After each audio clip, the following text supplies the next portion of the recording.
Hey guys, this video probably deserves to go on our Myths About Japan playlist.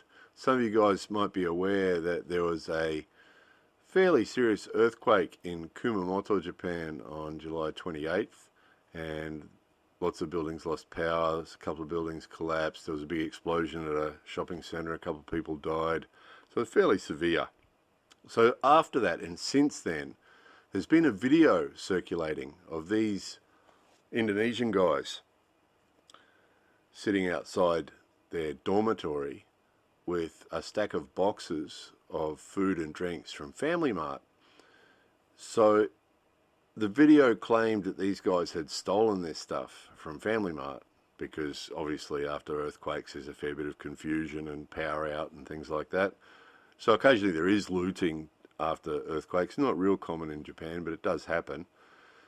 So these guys were accused online, and apparently the post was reposted over 12,000 times, claiming that these foreign guys, these Indonesian guys, had been stealing this stuff from Family Mart. The truth was that these guys actually worked for Fujipan, which is a food company, a bread company in Japan. So they're employees of Fujipan, and because of the power outages and things, Fujipan couldn't deliver these things to Family Mart like they intended to.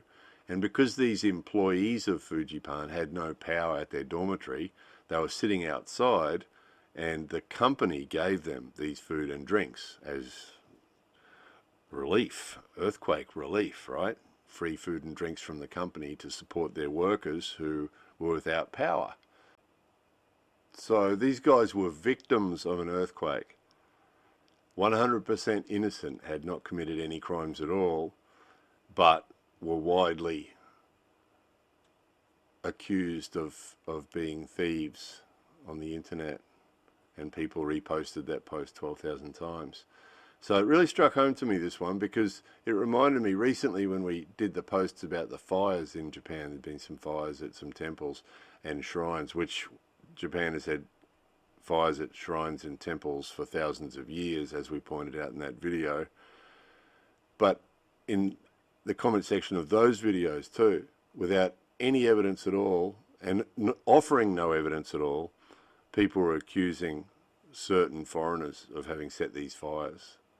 And since then there's been no evidence or proof offered by anybody, officially or unofficially, or on television or in the media or anywhere, has anybody come up with anything to justify any of that.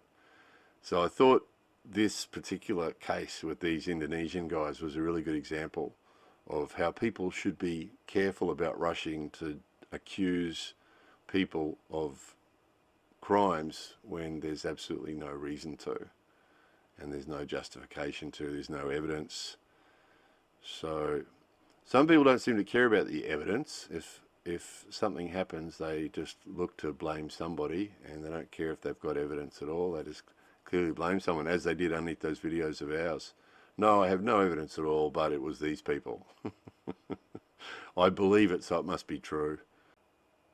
So we should be careful doing that, shouldn't we? More videos coming soon.